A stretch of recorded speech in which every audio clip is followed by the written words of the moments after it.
Hello दोस्तों, मेघुल poultry farm के एक नए वीडियो में आप लोग का स्वागत है। दोस्तों, चैनल में नए हुए तो चैनल को सब्सक्राइब करें, बेल आइकन को दबा दें। मुर्गी पालन की जानकारी आपको हमेशा मिलती रहेगी। दोस्तों, आज की वीडियो में हम बताने वाले हैं मुर्गी पालन पर निबंध। मुर्गी पालन पर निबंध।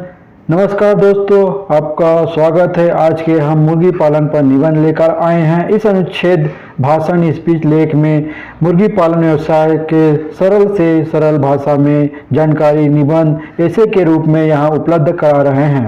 मुर्गी के पालन के व्यवसाय को मुर्गी पालन या कुक्कुट पालन कहलाता है। मुर्गी पालन व्यवसाय बहुत ही कम लागत में शुरू किया जा सकता है। मुर्गियों के अंडे, चूजे व मांस प्राप्त होता है। मुर्गी पालन अन्य पशुपालन से सरल भी है। 2012 की गणना के अनुसार भारत 729.21 मिलियन मुर्गियों और प्रतिवर्ष 73.89 बिलियन अंडा उत्पादन के आधार पर विश्व के 3 शीर्ष अंडा उत्पादक देशों में शामिल है। भारत में दुनिया की कुल मुर्गियों का लगभग 3% है। मुर्गी पालन क्षेत्र में लगभग 30 लाख लोग को प्रत्यक्ष और अप्रत्यक्ष रोजगार उपलब्ध कराने के अतिरिक्त बहुत से भूमिहीन तथा सीमांत किसानों के लिए सहयोगी आमदनी पैदा करने के साथ साथ ग्रामीण को पोषण तथा सुरक्षा प्रदान करने के लिए एक शक्तिशाली साधन है। अंडे व कुक्कुट मांस के उत्पादन को बढ़ाने के लिए मुर्गी पालन किया जाता है। मुर्गी के मांस को सफेद मांस भी कहा जाता है, इसलिए कुक्कुट पालन में उन्नत मुर्गी की नस्लें विकसित की जाती है। अंडे के लिए अंडे देने वाली लेयर मुर्गी पालन किया जाता है तथा मांस के लिए बॉयलर मुर्गी को पाला जाता है। मुर्गी पालन के उत्पादन प्रणाली प्रोटीन के प्रमुख स्रोत है। इसके अलावा इनसे हमारे शरीर में वसा, विटामिन एवं खनिज पदार्थों की भी पूर्ति होती है। मुर्गी पालन से पक्षियों की बीड भी प्राप्त होती है। इसका उपयोग कृषि एवं बागवानी में खाद के रूप में किया जाता है। मुर्गी पालन के लिए उत्तम किस्में। भारत में मुर्गी पालन के लिए 2 किस्में हैं जो इस प्रकार हैं। पहला, देसी नस्ल। देसी नस्ल के रूप में लाल जंगली मुर्गा प्रमुख है। इसके अलावा असली, चटगांव, कड़कनाथ एवं घोघल भी देसी नस्ल है। इन नस्लों का प्रमुख रूप से मांस के लिए पालन किया जाता है। विदेशी नस्लें, इसमें प्रमुख नस्ल में रोड आइलैंड रेड, प्लाईमाउथ राड, ब्रह्मा लोग, हार्न, कार्नियल आदि है। देसी नस्लों की तुलना में विदेशी नस्लों को श्रेष्ठ माना जाता है क्योंकि इसमें कम समय में अधिक उत्पादन प्राप्त होता है। व्हाइट लेनहार्न नस्ल की मुर्गियां सबसे अधिक अंडे देने वाली नस्ल है। प्रतिवर्ष एक मुर्गी लगभग 220 से 260 अंडे देती है। इसी तरह मांस के लिए कार्निंग, न्यू हैम्पशायर एवं प्लाईमाउथ रॉक उत्तम किस्में होती है। इसके नर का वजन 4.5 किलो और मादा का वजन 3.5 किलोग्राम होता है। इस नस्ल में अंडोत्पादन में कम समय लगता है। वर्तमान समय में मुर्गी पालन हेतु संकर नस्लों का उपयोग तेजी से बढ़ रहा है। इसका कारण यह है कि संकर नस्लें रोग रोधी, जल्दी वृद्धि करने वाली एवं अधिक उत्पादन में पर्याप्त अधिक अंडे एवं मांस देने वाले होती है। संकरण कार्य में देसी मुर्गी के साथ विदेशी मुर्गी की क्रॉस ब्रीडिंग कराया जाता है। मुर्गी की उन्नत नस्ल में निम्न गुण होने आवश्यक है। चूजों की संख्या व गुणवत्ता अधिक हो, गर्मी अनुकूलन क्षमता, उच्च तापमान को सहने की क्षमता हो, देखभाल में कम खर्च की आवश्यकता, अंडे देने वाली तथा ऐसी क्षमता होना जो कृषि के उत्पादन से प्राप्त सस्ते रेशेदार आहार का उपभोग कर सके। कई किस्में विकसित करने के लिए एसील तथा लेगहार्न नस्लों का संकरण कराया जाता है। चूजों को पालना। मुर्गी के छोटे छोटे बच्चों को चूजों कहते हैं। चूजे 2 प्रकार से पैदा किए जाते हैं। प्राकृतिक विधि। प्राकृतिक तरीके से मुर्गी प्राकृतिक ढंग से अपने चूजों को पालती है। मुर्गी के अंडों से चूजे तैयार करने एक अलग ही विधि है। मुर्गी के 10 से 12 अंडे को कुक्कुट मुर्गी के बैठने की जगह नीचे रख देते हैं। मुर्गी के इन अंडों को अपने पंख फैलाकर ढककर इन पर बैठती है। अंडों को मुर्गी के शरीर की गर्मी मिलती है जिससे अंडों में चूजे तैयार होने लगते हैं। इस प्रक्रिया को अंडे सेना कहते हैं। करीब 20 दिनों तक अंडों को मुर्गी सेती है। तत्पश्चात अंडों से छोटे छोटे चूजे बाहर निकल जाते हैं। मुर्गी पर जब भी मुर्गी बैठती है तो ये धीरे धीरे बड़े होने लगते हैं। इस प्रकार मुर्गी अंडे व चूजे दोनों का पालन पोषण करती है। मुर्गी व चूजों को उनके शत्रुओं व हानिकारक मौसम से बचाने के लिए दड़बे बनाए जाते हैं। ये दड़बे बेलनाकार व झोपड़ीनुमा आकृति के होते हैं। इन दड़बों में चूजे व मुर्गी सुरक्षित रहती है। इन्हें दड़बों में चूजों को खाने के लिए चुग्गा दिया जाता है। चूजे बड़े होते हैं।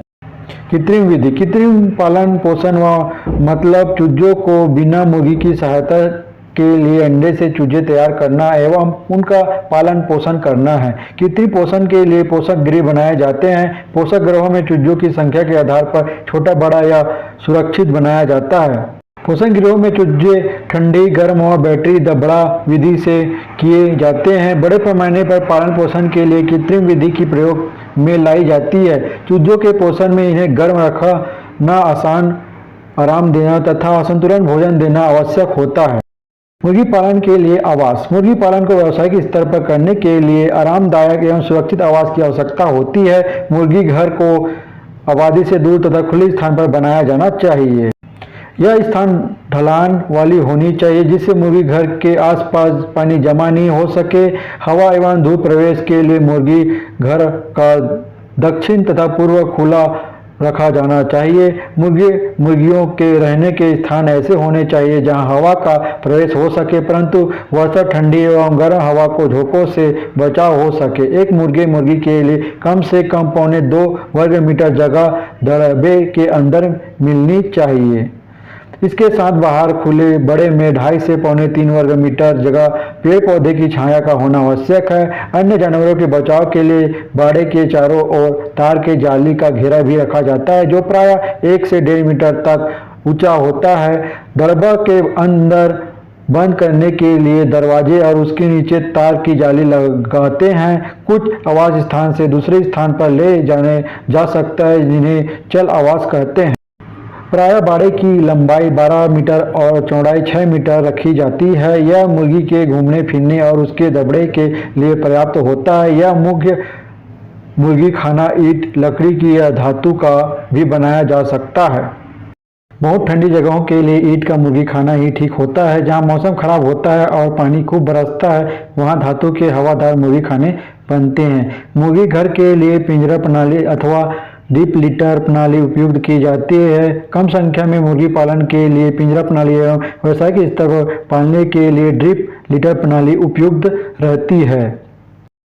मुर्गी घर में दाने, पानी रखने, हरा चारा पात्र, अंडे संग्रहण बक्स और उचित स्थान पर रखे जाते हैं। मुर्गियों को गिट भी प्राप्त हो सकते हैं, इसके लिए भी व्यवस्था की जाती है। मुर्गी घर की साफ सफाई व देखभाल, मुर्गी घर हमेशा साफ सुथरा रखना चाहिए जिसके पात्रों में दाना, पानी एवं अन्य आवश्यक सामग्री उपलब्ध रहनी चाहिए। सभी बर्तन की नियमित सफाई की जानी चाहिए। फर्श पर बिछावन को प्रति सप्ताह उलटने रहना चाहिए। 2-3 माह बाद बिछावन को चूने का छिड़काव कर देना चाहिए। जहां बेड गिरने का पटरा रखते हैं उसकी सफाई सप्ताह में 2 बार या हर दूसरे रोज की जानी चाहिए। मुर्गियों का भोजन, मुर्गी के लिए भोजन चयन करते समय उसमें कार्बोहाइड्रेट, प्रोटीन, वसा, विटामिन, खनिज, लवण आदि की मात्रा का विशेष ध्यान रखना चाहिए। मुर्गियों के लिए भोजन मुख्यतः पीली मक्का, जौ, मूंगफली की खल, गेहूं की चापड़, चावल की गुदा, ज्वार, सीरा, मछली का चूरा, संगमरमर के काकड़, खनिज, लवण आदि निश्चित मात्रा में दिए जाने चाहिए। मुर्गियों के भोजन में रिबोमिक्स भी मिलाते हैं। भोजन देने का समय भी निश्चित रहना चाहिए। प्रातःकाल भोजन में दाने का आधा भाग देना चाहिए। 12 से 1 बजे हरी घास, सब्जियों के टुकड़े देते हैं। दाने का शेष आधा भाग 3-4 बजे दिया जाना चाहिए। मुर्गियों का रोग, मुर्गी में रानीखेत तथा खूनी दस्त होने वाले मुख्य रोग है। रानीखेत की बीमारी होने पर F18D का टीका लगाया जाता है और खूनी दस्त होने पर बाईखुरान गोली दी जाती है। दोस्तों, उम्मीद करता हूँ Mughal poultry farming in Hindi या निबंध आपको बहुत पसंद आया होगा। यदि आपको मुर्गी पालन पर निबंध में दी गई जानकारी अच्छी लगी तो इसे अपने दोस्तों के साथ जरूर शेयर करें और हमारा हौसला बुलंद करें। दोस्तों, हमारे चैनल में हमेशा मुर्गी पालन की जानकारी आपको मिलती रहेगी, तो चैनल को सब्सक्राइब करें, वीडियो को लाइक करें और कमेंट करें। तब तक के लिए धन्यवाद दोस्तों।